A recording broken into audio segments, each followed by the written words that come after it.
ជំរាបសួរបងប្អូនជនរួមជាតិជាទីគោរពថ្ងៃនេះគឺជាថ្ងៃច័ន្ទ10កើតខែអាសាឍឆ្នាំរកានៅពុទ្ធសករាជ2561ត្រូវនៅថ្ងៃទី3ខែកក្កដាគ្រិស្តសករាជ2017នៅពេលនេះនាងខ្ញុំរ៉ូសម៉ារីយ៉ាសូមអញ្ជើញបងប្អូនជនរួមជាតិតាមដានទស្សនាព័ត៌មានសង្ខេបដែលមានជាបន្តបន្ទាប់ដោយតទៅតុលាការអាមេរិកឲ្យលោកសំរងស៊ីដាក់ឯកសារបន្ថែមក្នុងបណ្ដឹងពាក់ព័ន្ធឃាតកម្មលោកកែមលីលោកអ្នកនាងជាទីមេត្រីតាមការចុះផ្សាយរបស់គេហទំព័រវិទ្យុអស៊ីសេរីបានលើកឡើងឲ្យដឹងថាតុលាការសហរដ្ឋអាមេរិកអនុញ្ញាតឲ្យអតីតប្រធានគណៈបក្សសង្គ្រោះជាតិលោកសំរងស៊ីដាក់ឯកសារបន្ថែមទៀតជំវិញបណ្ដឹងដែលលោកប្តឹងឲ្យក្រុមហ៊ុន Chevron បញ្ចេញវីដេអូបាញ់សម្លាប់បណ្ឌិតកែមលីនៅក្នុងហាង Star Mart កាតិចនារាជធានីភ្នំពេញដំណឹងនេះធ្លាក់ជូនចំពេលដែលអ្នកគោរពស្រឡាញ់បណ្ឌិតកែមលីកំពុងត្រៀមធ្វើពិធីរំលឹកខួប1ឆ្នាំនៃការបាញ់សម្លាប់លោកបណ្ឌិតកែមលីនៅថ្ងៃទី10ខែកក្កដាខាងមុខនេះគេហទំព័រវិទ្យុអស៊ីសេរីដដែលនេះបានលើកឡើងឲ្យដឹងបន្ថែមទៀតតាមរយៈលោកសំរងស៊ីដែលកំពុងតែរស់នៅក្រៅប្រទេសនិងជាដើមបណ្ដឹងក្នុងសំណុំរឿងនេះបានសរសេរនៅលើទំព័រ Facebook នៅថ្ងៃទី1ខែកក្កដាដោយចាត់ទុកថានេះជាដំណឹងល្អពីតុលាការសហរដ្ឋអាមេរិកទាក់ទងទៅនឹងសំណើរបស់លោកស្នើសុំផុសតាំងនិងព័ត៌មានមួយចំនួនពីក្រុមហ៊ុន Chevronលោកសំរងស៊ីក៏បានបង្ហោះលិខិតមួយច្បាប់របស់តុលាការរដ្ឋ California សហរដ្ឋអាមេរិកចុះថ្ងៃទី30មិថុនាឆ្នាំ2017ខ្លឹមសារនៃលិខិតនោះបញ្ជាក់ថាតុលាការបានទទួលសំណើសុំដាក់ព័ត៌មានបន្ថែមចំនួន5ទំព័រទាក់ទងទៅនឹងច្បាប់ស្តីពីការការពារបុគ្គលិកក្រុមហ៊ុនអាមេរិកពីដើមចោទឈ្មោះសំរងស៊ី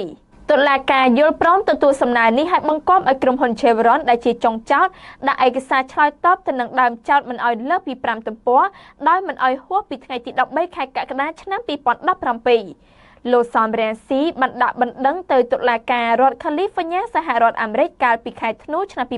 2016ដោយស្នើសុំឲ្យតុលាការអាមេរិកបង្គាប់ទៅក្រុមហ៊ុន Chevron ដែលមានក្រុមហ៊ុនប្រេងសាំងកាតិចជាប្រតិបត្តិការនៅរាជធានីភ្នំពេញឲ្យបញ្ចេញវីដេអូឃ្លីបដែលថតបានពីសកម្មភាពបាញ់ប្រហារបណ្ឌិតកែមលីនៅក្នុងហាង Star Mart កាលពីថ្ងៃទី1ខែមីនាសាលាដំបងរាជធានីភ្នំពេញបានបើកសវនាការជំនុំជម្រះលើឈ្មោះអឿតអាងហើយជួបសម្លាប់ករណីបាញ់សម្លាប់បណ្ឌិតកែមលីសាវនាការលើអង្គសេចក្តីនៅពេលនោះត្រូវរងការរិះគន់ថាតុលាការហាក់ប្រញាប់បញ្ចប់ការជំនុំជម្រះចំណែកការដាក់បញ្ចាំងវីដេអូក៏មិនអស់ប្លង់នឹងរូបភាពនៅក្នុងហាង Star Mart ក៏មើលឃើញព្រិលមិនច្បាស់ថែមទៀតคลิปវីដេអូឃាតករបាញ់សម្លាប់បណ្ឌិតកែមលីនៅក្នុងហាង Star Mart ត្រូវបានតុលាការចាក់បញ្ចាំងដែលក្រោយមកคลิปវីដេអូនេះត្រូវបានសារព័ត៌មានយកមកផ្សព្វផ្សាយរួចចែកចាយបន្តដោយអ្នកប្រើប្រាស់បណ្ដាញសង្គម Facebookគេមើលឃើញថាវីដេអូនៅក្នុងហាង Star Mart មានរូបភាពអន់ជាងវីដេអូដែលគេទទួលបានពីកាមេរ៉ានៅតាមដងផ្លូវទៅទៀតករណីនេះរឹតតែធ្វើឲ្យពលរដ្ឋមានមន្ទិលសង្ស័យកាន់តែខ្លាំងឡើងទៅលើវីដេអូនៅក្នុងហាង Star Mart នោះបើទោះជាតុលាការបានសម្រេចផ្តន្ទាទោសអឿតអាងហើយជួបសម្លាប់ជាប់ពន្ធនាគារមួយជីវិតរួចហើយក្តីអ្នកដែលគោរពស្រឡាញ់បណ្ឌិតកែមលីចង់ឲ្យតុលាការស្វែងរកមេខ្លោងនៅពីក្រោយការបាញ់សម្លាប់នេះព្រោះពួកគេមិនជឿលើចម្លើយសារភាពរបស់ជួបសម្លាប់ដែលថារូបគេបាញ់សម្លាប់បណ្ឌិតកែមលីដោយសារតែលោកបណ្ឌិតជំពាក់លុយ$3,000នោះទេប៉ុន្តែរហូតមកទល់ពេលនេះមិនទាន់ឃើញតុលាការចាត់ការទៅលើបុគ្គលណាផ្សេងទៀតក្រៅពីឈ្មោះអឿតអាងហើយជួបសម្លាប់នៅឡើយបើទោះជាតុលាការបានប្រកាសបំបែកសំណុំរឿងករណីបាញ់សម្លាប់បណ្ឌិតកែមលីនេះដោយបន្តស៊ើបអង្កេតទៅលើបុគ្គលផ្សេងទៀតក៏ដោយក្នុងសំណុំរឿងឃាតកម្មបណ្ឌិតកែមលីនេះដែរមានមនុស្សចំនួន3នាក់ហើយត្រូវបានរដ្ឋាភិបាលប្តឹងទៅតុលាការដោយសារតែបាននិយាយថារដ្ឋាភិបាលមានជាប់ពាក់ព័ន្ធទៅនឹងករណីឃាតកម្មបណ្ឌិតកែមលីមនុស្សទាំង3នាក់នោះរួមមានអតីតប្រធានគណៈបក្សសង្គ្រោះជាតិលោកសំរងស៊ីសមាជិកប្រសិទ្ធភាពគណៈបក្សសំរងស៊ីអ្នកស្រីថាឡានីនិងអ្នកវិភាគលោកកឹមសុខលោកសំរងស៊ីធ្លាប់បញ្ជាក់ថាការទទួលយកបណ្ដឹងរបស់លោកនៅតុលាការអាមេរិកនេះដោយសារតែករណីនេះតាក់ទងទៅនឹងសំណុំរឿងពីរផ្សេងទៀតគឺបណ្ដឹងបរិហាកេដែលលោកចោទថាលោកហ៊ុនសែនជាអ្នកដែលនៅពីក្រោយឃាតកម្មលើលោកបណ្ឌិតកែមលីនិងបណ្ដឹងដាច់ដោយឡែកមួយទៀតរបស់ពលរដ្ឋខ្មែររួមនឹងរូបលោកផងដែលប្តឹងពីលោកនាយរដ្ឋមន្ត្រីទៅតុលាការព្រហ្មទណ្ឌអន្តរជាតិ ICC ពីបទឧក្រិដ្ឋកម្មប្រឆាំងមនុស្សជាតិចំណែកមេធាវីជនជាតិអង់គ្លេសលោក Richard Rogers នៃក្រុមហ៊ុនមេធាវី Global Diligence ដែលតំណាងពលរដ្ឋរងគ្រោះក្រោមរបបលោកនាយរដ្ឋមន្ត្រីហ៊ុនសែនបានដាក់បណ្ដឹងរបស់លោកនៅតុលាការព្រហ្មទណ្ឌអន្តរជាតិជំវិញករណីឃាតកម្មលើលោកបណ្ឌិតកែមលីនិងឯកសារថ្មីៗបន្ថែមទៀតស្តីពីការរំលោភសិទ្ធិមនុស្សធ្ងន់ធ្ងរនៅកម្ពុជា គណៈបកប្រឆាំងរំពឹងទទួលបានតំណែងអនុប្រធានទី1ព្រឹទ្ធសភាលោកអ្នកនាងជាទីមេត្រីព័ត៌មានមួយទៀតពីគេហទំព័រវិទ្យុអាស៊ីស្រីបានចុះផ្សាយឲ្យដឹងតាមរយៈគណៈបកប្រឆាំងរំពឹងថាខ្លួននឹងទទួលបានតំណែងអនុប្រធានទី1និងប្រធានគណៈកម្មការចំនួនពី4ទៅ5នៃគណៈកម្មការជំនាញនៅក្នុងព្រឹទ្ធសភានៅក្នុងការបោះឆ្នោតអសកលជ្រើសរើសសមាជិកព្រឹទ្ធសភានៅដើមឆ្នាំ2018ខាងមុខនេះការរំពឹងដូចនេះក្រោយពេលកោជបប្រកាសលទ្ធផលបោះឆ្នោតជ្រើសរើសក្រុមប្រឹក្សាឃុំសង្កាត់ដែលបង្ហាញថាគណៈបកសង្គ្រោះជាតិទទួលបានក្រុមប្រឹក្សាឃុំសង្កាត់ទូទាំងប្រទេសមានសម្លេងប្រកៀកប្រកិតនឹងគណៈបកប្រជាជនកម្ពុជា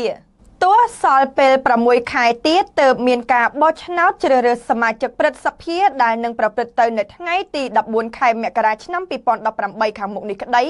ក៏សមាជិកព្រឹទ្ធសភានឹងជាប្រធានស្ដីទីគណៈបកសំរងស៊ីលោកទេវវណ្ណុលឲ្យអាស៊ីសេរីដឹងថា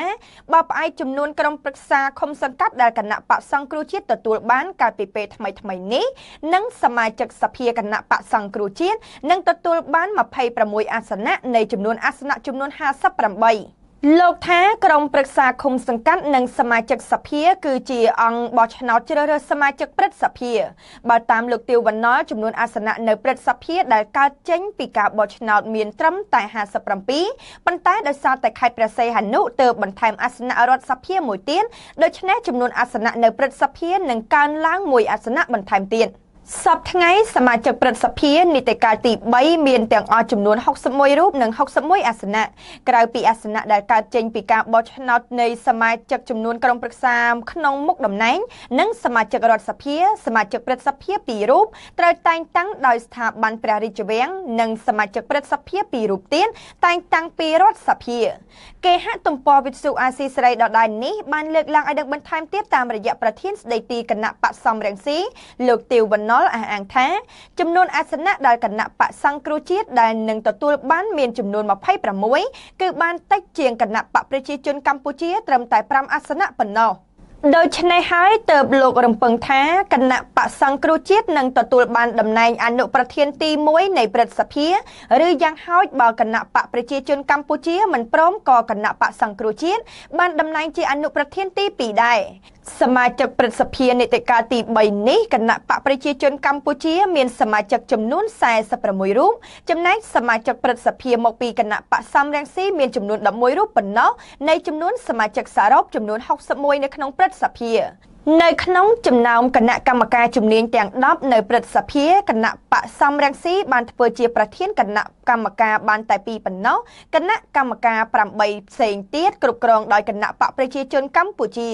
លទ្ធផលផ្លូវការពីការបោះឆ្នោតជ្រើសរើសក្រុមប្រឹក្សាឃុំសង្កាត់អាណត្តិទី4ដែលកោជបប្រកាសនៅថ្ងៃទី25ខែមិថុនាបង្ហាញថា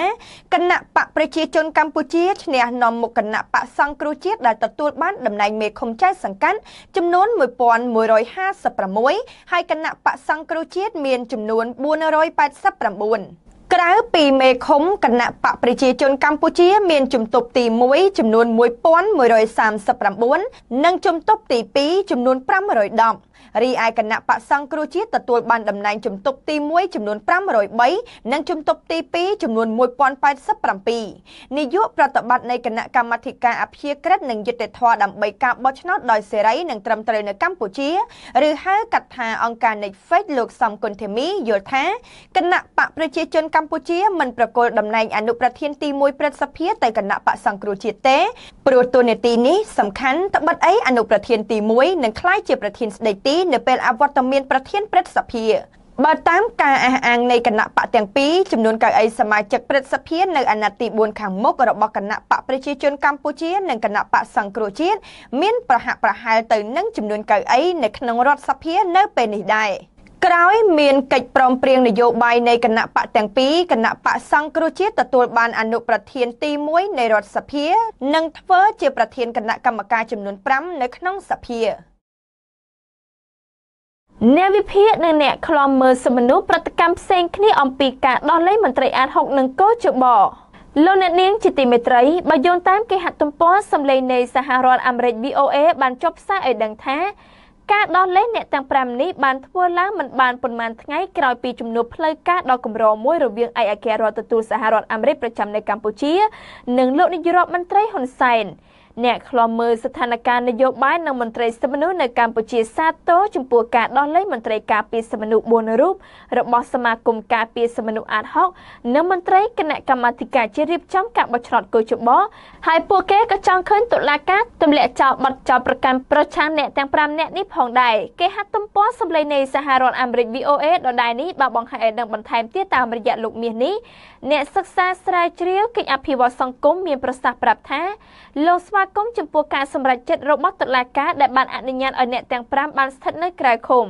លោកថាតុលាការគួរពិចារណាម្ដងទៀតទៅលើការទម្លាក់ចោលបទចោទប្រកាន់ប្រឆាំងអ្នក5នាក់នោះតែម្ដងដើម្បីឲ្យពួកគេរួចពីសំណាញ់តុលាការអ្នកសិក្សាស្រាវជ្រាវកិច្ចអភិវឌ្ឍសង្គមរូបនេះលើកឡើងថាប្រសិនបើតុលាការនៅបន្តឃុំអ្នកទាំង5នាក់នេះយូរទៅទៀតនោះអ្នកខាត់បងផលប្រយោជន៍ខ្លាំងជាងគេគឺគណៈបកប្រជាជនកម្ពុជារបស់លោកនាយករដ្ឋមន្ត្រីហ៊ុនសែនលោកសនជ័យនាយកប្រតិបត្តិនៃសម្ព័ន្ធគណនេយ្យភាពសង្គមកម្ពុជាមានប្រសាសន៍ប្រាប់នៅរុស្ស៊ីថ្ងៃសុក្រកន្លងទៅថា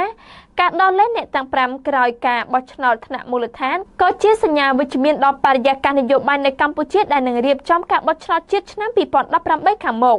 លោកក៏បានលើកឡើងផងដែរថាតុលាការគួរតែទម្លាក់បទចោទប្រឆាំងទៅនឹងអ្នកទាំង5នេះតែម្ដងព្រោះពួកគេមិនធ្វើខុសដោយអ្វីដែលតុលាការបានចោទនោះឡើយតុលាការក្រុងភ្នំពេញបានធ្វើការសម្រេចដ៏គួរឲ្យភ្ញាក់ផ្អើលក្នុងការដោះលែងអ្នកទាំង5នេះឲ្យនៅក្រៅឃុំកាលពីយប់ថ្ងៃប្រហ័សសប្តាហ៍មុននេះបន្ទាប់ពីពួកគេត្រូវបានដាក់ក្នុងពន្ធនាគារអស់រយៈពេលជាង1ឆ្នាំអ្នកការពារសិទ្ធិមនុស្សទាំង4នាក់មកពីសមាគមអាតហុករួមមានលោកស្រីលឹមមុនីលោកនីសុខាលោកណៃវងដានិងលោកយីសុកសានហើយនិងលោកនីចរិយាអគ្គលេខាធិការរងនៃកោជបត្រូវបានសមាជិកក្រុមគ្រួសារនិងសកម្មជនសិទ្ធិមនុស្សដូចគ្នាទទួលស្វាគមន៍នៅក្រៅពន្ធនាគារក្នុងរាជធានីភ្នំពេញនាយប់ថ្ងៃដដែលការដោះលែងអ្នកទាំង5នេះបានធ្វើឡើងមិនបានប៉ុន្មានថ្ងៃក្រោយពីជំនួបផ្លូវការដ៏កម្រមួយរវាងឯកអគ្គរដ្ឋទូតសហរដ្ឋអាមេរិកប្រចាំនៅកម្ពុជានិងលោកនាយករដ្ឋមន្ត្រីហ៊ុនសែនការដោះលែងអ្នកការពារសិទ្ធិមនុស្សភ្លាមនោះត្រូវបានស្វាគមន៍ដោយសហគមន៍អន្តរជាតិនិងអង្គទូតនានានៃរាជធានីភ្នំពេញផងដែរស្ថានទូតសហរដ្ឋអាមេរិកប្រចាំនៅកម្ពុជានៅថ្ងៃសុក្រកន្លងទៅនេះបានចេញសេចក្តីថ្លែងការណ៍ដោយសរសេរថាស្វាគមន៍ការដោះលែងឲ្យនៅក្រៅឃុំនៃមន្ត្រីបច្ចុប្បន្ននិងអតីតមន្ត្រីនៃអង្គការមិនមែនរដ្ឋាភិបាលផ្នែកសិទ្ធិមនុស្សនៅកម្ពុជាដែលមានឈ្មោះថាអាតហុកការសម្រេចចិត្តតាមផ្លូវច្បាប់នេះនឹងកាត់បន្ថយបន្ទុកដែលមានទៅលើចុងចោតនិងគ្រួសាររបស់គេក្នុងពេលដែលគេប្រឈមដោះស្រាយចំពោះបណ្ដឹងចោទប្រកាន់ចំពោះរូបគេស្របគ្នានោះដែរក្រុមសមាជិកសភាអាស៊ានដើម្បីសិទ្ធិមនុស្ស APHR ក៏បានស្វាគមន៍ការដោះលែងអ្នកទាំង5នេះនិងបានថ្លែងអំណរគុណដល់សហគមន៍អន្តរជាតិនានាដែលបានកិត្តគូអំពីការឃុំឃាំងអ្នកទាំង5រហូតដល់ពេលដែលពួកគេត្រូវបានដោះលែងដល់ឡែកគណៈបកសង្គ្រោះជាតិនាថ្ងៃសុក្រកន្លងទៅនេះបានសម្ដែងការស្វាគមន៍ចំពោះការដោះលែងមន្ត្រីសិទ្ធិមនុស្សរបស់សមាគមអាតហុកនិងលោកនីចរិយាមន្ត្រីកោជបដែលជាអតីតអ្នកការពារសិទ្ធិមនុស្សរបស់សមាគមការពារសិទ្ធិមនុស្សនេះផងដែរសេចក្តីថ្លែងការណ៍របស់គណៈបកសង្គ្រោះជាតិចុះថ្ងៃទី30ខែមិថុនានេះបានឲ្យដឹងថាគណៈបកសង្គ្រោះជាតិសង្ឃឹមថាការដោះលែងនេះជាជំហានមួយដើម្បីឈានទៅរកស្ថានភាពនយោបាយកាន់តែល្អប្រសើរឡើងក្នុងការបោះឆ្នោតជ្រើសតាំងតំណាងរាស្ត្រនៅឆ្នាំ2018ខាងមុខនេះអ្នកទាំង5ត្រូវបានឃុំខ្លួនអស់រយៈពេលប្រមាណ1ឆ្នាំ2ខែពីបទសំគំនិតក្នុងអំពើសុបិនស័ក្តិសិទ្ធិតាមមាត្រា29និងមាត្រា548នៃក្រមព្រហ្មទណ្ឌពាក់ព័ន្ធទៅនឹងរឿងអាស្រូវផ្លូវភេទគួរឲ្យមន្ទិលរបស់លោកកឹមសុខាប្រធានគណៈបកសង្គ្រោះជាតិក្នុងការផ្សាយបន្តផ្ទាល់តាមទំព័រ Facebook របស់ VOA កាលពីយប់ថ្ងៃប្រហ័ននៅទីស្នាក់ការសមាគមការពារសិទ្ធិមនុស្សអាតហុកលោកអំសំអាតប្រធានការិយាល័យបច្ចេកទេសស៊ើបអង្កេតនៃអង្គការការពារសិទ្ធិមនុស្សលីកាដូបានប្រាប់ VOA ថាលោកសូមសម្ដែងអារម្មណ៍ត្រេកអរហើយនឹងស្វាគមន៍ចំពោះការដោះលែងអ្នកទាំង5នាក់ឲ្យមានសេរីភាពឡើងវិញអង្គការ4នៅអាស៊ីទទូចឲ្យរដ្ឋាភិបាលកម្ពុជាគោរពច្បាប់អន្តរជាតិករណីបន្ទប់លោកអ្នកនាងជាទីមេត្រីងាកមកឯព័ត៌មានពីគេហទំព័រមណ្ឌលព័ត៌មានស្ត្រីកម្ពុជាបានចុះផ្សាយឲ្យដឹងតាមរយៈអង្គការ4នៅតំបន់អាស៊ីសម្ដែងការព្រួយបារម្ភចំពោះការគម្រាមបើកស៊ើបអង្កេតទៅលើសកម្មភាពនិងភាពស្របច្បាប់នៃបណ្ដុំបន្ទប់ស្ថានភាពដែលឃ្លាំមើលការបោះឆ្នោតក្រុមប្រឹក្សាឃុំសង្កាត់នៅប្រទេសកម្ពុជាកាលពីថ្ងៃទី4ខែមិថុនាដោយបានទទូចឲ្យរដ្ឋាភិបាលកម្ពុជាគោរពអនុសញ្ញាអន្តរជាតិស្ដីពីសិទ្ធិស៊ីវិលនិងនយោបាយ អង្គការទាំង4នេះរួមមានអង្គការបណ្ដាញប្រជាធិបតេយ្យអាសា ADN វេទិកាអាស៊ានដើម្បីប្រជាធិបតេយ្យនិងអង្គការអភិវឌ្ឍ Forum Asia បណ្ដាញអាស៊ានដើម្បីការបោះឆ្នោតដោយសេរី and fair និងសម្ព័ន្ធសារព័ត៌មានអាស៊ីអាគ្នេយ៍ ZIPA សេចក្តីថ្លែងការណ៍រួមរបស់អង្គការនេះផ្សព្វផ្សាយកាលពីថ្ងៃសុក្រទី30 ខែមិថុនាគេហទំព័រមណ្ឌលព័ត៌មានស្ត្រីកម្ពុជាដដែលនេះបានបញ្ជាក់ឲ្យដឹងបន្ថែមទៀតតាមរយៈសេចក្តីថ្លែងការណ៍បានលើកឡើងថាការគម្រាមនេះនាំទៅរកការបង្ក្រាបដែលរារាំងសកម្មភាពស្របច្បាប់របស់សង្គមស៊ីវិលនិងបង្កើតឲ្យមានការគំរាមកំហែងធ្ងន់ធ្ងរដល់លទ្ធភាពរបស់អង្គការសង្គមស៊ីវិលនៅក្នុងការតាមដានការបោះឆ្នោតជាតិនៅឆ្នាំ2018អង្គការអន្តរជាតិទាំង4នេះបានទទូចថាជាការពិតរដ្ឋាភិបាលគួរតែបន្តលើកទឹកចិត្តខ្លាំងថែមទៀតដល់ក្រុមអង្គការនេះនៃបន្ទប់ស្ថានភាពដែលបានចូលរួមជួយកិច្ចការសង្គមតែផ្ទុយទៅវិញបរដ្ឋាភិបាលកម្ពុជាមានវិធានការមែននោះគឺជាទង្វើមួយរំលោភលើអនុសញ្ញាអន្តរជាតិស្តីពីសិទ្ធិស៊ីវិលនិងនយោបាយដែលកម្ពុជាជារដ្ឋភាគីហត្ថលេខីមួយដែរដែលត្រូវមានកាតព្វកិច្ចសិទ្ធិសម្ដែងមតិនិងការប្រមូលផ្ដុំដោយសន្តិវិធីក្រុមអង្គការទាំងនេះក៏បានស្នើឲ្យរដ្ឋាភិបាលកម្ពុជាត្រូវធានាឲ្យបាននូវការបដិញ្ញាចិត្តរបស់ខ្លួននៅក្នុងការអនុវត្តសិទ្ធិសេរីភាពនយោបាយនៅប្រទេសកម្ពុជាដោយចាត់ទុកបន្ទប់ស្ថានភាពគឺជាក្រុមអ្នកសង្កេតការបោះឆ្នោតដោយក្រុមអ្នកសង្កេតការឯទៀតផងដែរបន្ទប់ស្ថានភាពត្រូវបានបង្កើតឡើងដោយអង្គការនៅក្នុងស្រុកចំនួន40រួមជាមួយនឹង Confrel និង Netflix ដែលជាអង្គការមានបទពិសោធន៍លើការងារបោះឆ្នោតគោលបំណងនៃការបង្កើតបន្ទប់ស្ថានភាពនេះគឺដើម្បីសង្កេតការបោះឆ្នោតចែករំលែកនិងធ្វើបច្ចុប្បន្នភាពព័ត៌មានទាក់ទងទៅនឹងការបោះឆ្នោតព្រមទាំងវិតម្លៃនិងផ្ទៀងផ្ទាត់លទ្ធផលនៃការបោះឆ្នោតនៅថ្ងៃទី24ខែមិថុនាគឺមួយថ្ងៃមុនគណៈកម្មាធិការប្រកាសលទ្ធផលផ្លូវការបន្ទប់ស្ថានភាពបានបញ្ចេញការវិតម្លៃប៉ាន់ស្មានរបស់ខ្លួនដែលរកឃើញថាការបោះឆ្នោតនៅកម្ពុជាមិនទាន់អាចចាត់ទុកបានថាជាការបោះឆ្នោតដោយសេរីនិងត្រឹមត្រូវពេញលេញបាននោះទេបញ្ហាដែលបន្ទប់ស្ថានភាពរកឃើញនោះរួមមានការគៀបសង្កត់ខាងនយោបាយកង្វះឯករាជ្យភាពខាងតុលាការការប្រើប្រាស់ធនធានជាតិសម្រាប់ការបោះឆ្នោតមិនបានត្រឹមត្រូវនឹងការគំរាមកំហែងទៅលើអង្គការសង្គមស៊ីវិលដោយអាជ្ញាធររដ្ឋាភិបាលកាលពីថ្ងៃទី29ខែមិថុនាលោកនាយករដ្ឋមន្ត្រីហ៊ុនសែនបានបញ្ជាផ្ទាល់មាត់ទៅរដ្ឋមន្ត្រីក្រសួងមហាផ្ទៃលោកសខេងឲ្យពិនិត្យផ្លូវច្បាប់ដើម្បីចាត់វិធានការលើបន្ទប់ស្ថានភាពនេះតែលោកសខេងដែលអ្នកសារព័ត៌មានចៅមរោមសួរលោកមានប្រសាសន៍ថាអាស្រ័យភាពនៃការសិក្សាអំពីផ្លូវច្បាប់កាលពីថ្ងៃសុក្រទី30ខែមិថុនាអ្នកនាំពាក្យក្រសួងមហាផ្ទៃលោកខៀវសុភ័ក្របានប្រាប់វិទ្យុស្ត្រីថាក្រសួងទំនងមិនចាត់វិធានការលើបន្ទប់ស្ថានភាពនោះទេបន្ទាប់ពីបណ្ដុំអង្គការមួយនេះបានរំលាយខ្លួនឯងរួចទៅហើយលោកបន្តថាដូចជាក្រុមលេងល្បែងមួយក្រុមដែលសមត្ថកិច្ចប៉ុនប៉ងចាប់ហើយត្រូវបានគេរំសាយបានមុនយ៉ាងណាក៏ដោយលោកថាជាទស្សនវិជ្ជាច្បាប់ក្រសួងអាចចេញលិខិតណែនាំមិនឲ្យអង្គការទាំងនោះបង្កើតបណ្ដុំអង្គការបែបនេះទៀតនោះទេនៅការបោះឆ្នោតឆ្នាំ2018លោកសំគុណធីមីនាយកប្រតិបត្តិអង្គការ Netflix មានប្រសាសន៍ថាប្រសិនមានការណែនាំមិនឲ្យបង្កើតបណ្ដុំអង្គការអង្គការលើការបោះឆ្នោតមែននោះក្រុមអង្គការសង្គមស៊ីវិលអាចនឹងលើកសំណើដើម្បីជួបពិភាក្សាផ្ទាល់ជាមួយនឹងក្រសួងមហាផ្ទៃពលរដ្ឋដែលមិនព្រមទទួលសំណងត្រៀមទីទួលបើទំនប់វារីអគ្គិសនីសេសានត្រូវបិទទ្វារទឹកលោកអ្នកនាងជាទីមេត្រីក្រឡេកមកឯព័ត៌មានបង្ហាញពីក្តីប្រឆាំងរបស់ពលរដ្ឋនៅតំបន់ស្រុកសេសានដែលជាកន្លែងសំណង់វារីអគ្គិសនីដែលរៀបនឹងសង់រួចនាពេលដ៏ខ្លីខាងមុខហើយនឹងបើកទ្វារទំនប់សាឡបងត្រូវបានគេហទំព័រវិទ្យុអស៊ីសេរីបានបង្ហាញឲ្យដឹងថាពលរដ្ឋដែលមិនព្រមទទួលសំណងផលប៉ះពាល់វារីអគ្គិសនីសេសានក្រោម2ជាង100គ្រួសារនៅក្នុងឃុំស្រែគោនិងក្នុងឃុំក្បាលរមៀតនៃស្រុកសេសានខេត្តស្ទឹងត្រែងបានត្រៀមទីទួលសុវត្ថិភាពសម្រាប់សង់លំនៅឋានធ្វើកសិកម្មនិងចិញ្ចឹមសត្វបើក្រុមហ៊ុនបិទទ្វារទឹកសាឡបងនៅពេលឆាប់ៗនេះក៏ប៉ុន្តែពួកគេបារម្ភថាផលដំណាំអ្នកភូមិច្រើនហិកតាប្រឈមទឹកលិចលង់ឆ្នាំនេះពលរដ្ឋរស់នៅឃុំស្រែគោចាស់ឲ្យដឹងនៅថ្ងៃទី2ខែកក្កដាថាអ្នកភូមិស្រែគោ91គ្រួសារបានទទួលព័ត៌មានពីអាជ្ញាធរខេត្តនិងក្រុមហ៊ុនរួចហើយស្ដីពីការបិទទ្វារទឹកសាឡបងនៅថ្ងៃទី15ខែកក្កដានេះហើយពួកគេភ័យច្រើនបានត្រៀមខ្លួនផ្លាស់ទីលំនៅដោយខ្លួនឯងទៅកាន់ទីទួលរួចរាល់ហើយគេហទំព័រវិទ្យុអស៊ីសេរីដដែលនេះបានបង្ហាញឲ្យដឹងបន្ថែមទៀតតាមរយៈពលរដ្ឋដែលមិនព្រមទទួលសំណងរស់នៅឃុំស្រែគោលោកឌីម៉ៃបដិញ្ញាថានឹងមិនចាក់ចេញពីភូមិកំណើតដាច់ខាតបើទោះបីជាភូមិកំណើតរបស់ពួកគេ ខ្លាចជាផ្ទៃអាងទំនប់វារីអគ្គិសនីសេសានក្រំ2ក្តី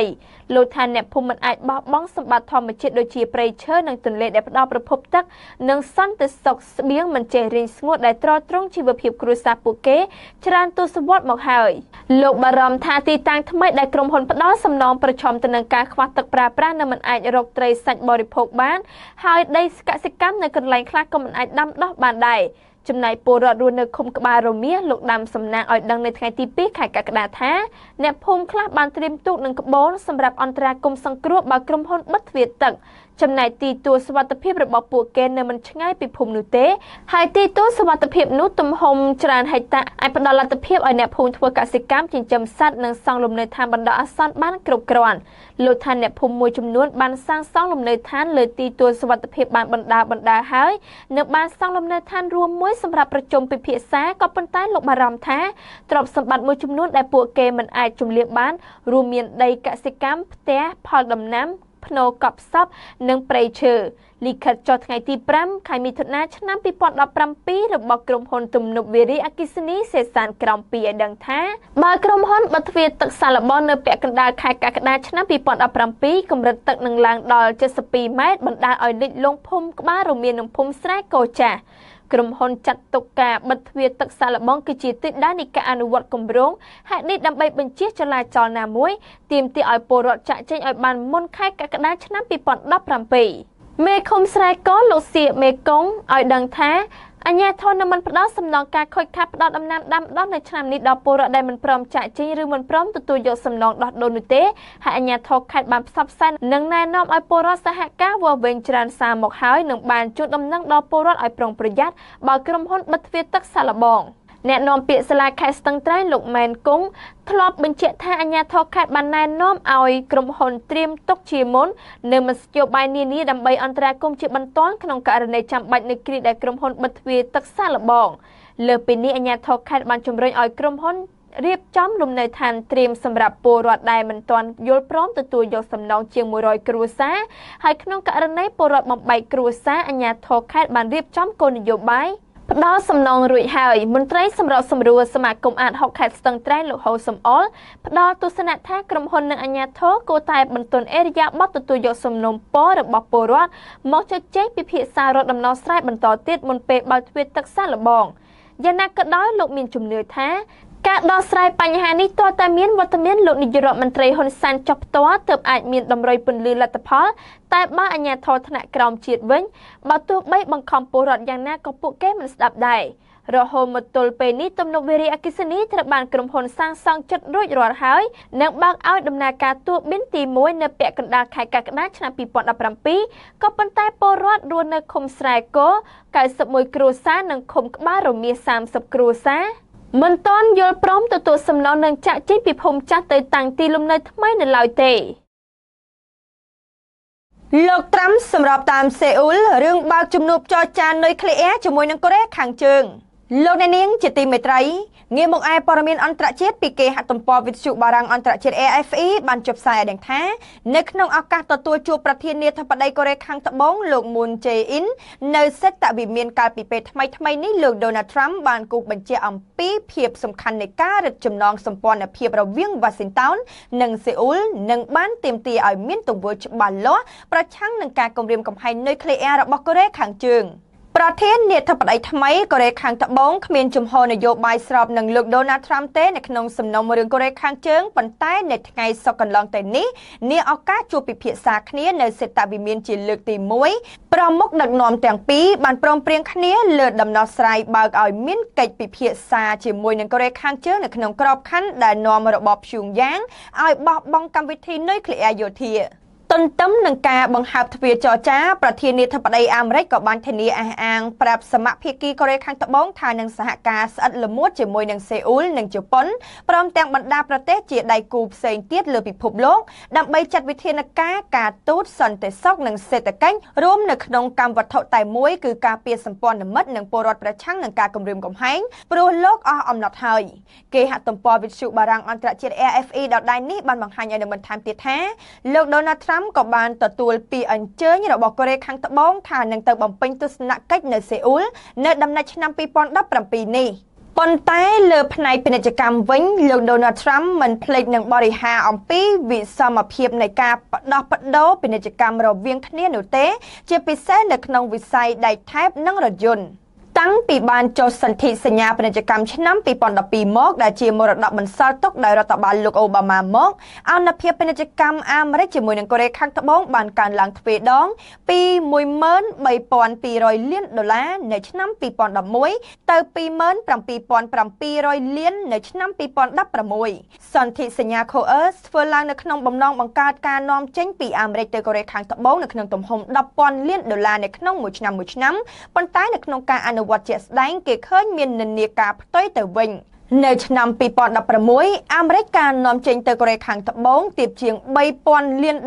ទាបជាងនៅឆ្នាំ2011ទៀតលោកអ្នកនាងជាទីមេត្រីព័ត៌មានសង្ខេបរបស់ក្រុមការងារនាងខ្ញុំនៅពេលនេះបានមកដល់ទីបញ្ចប់ហើយ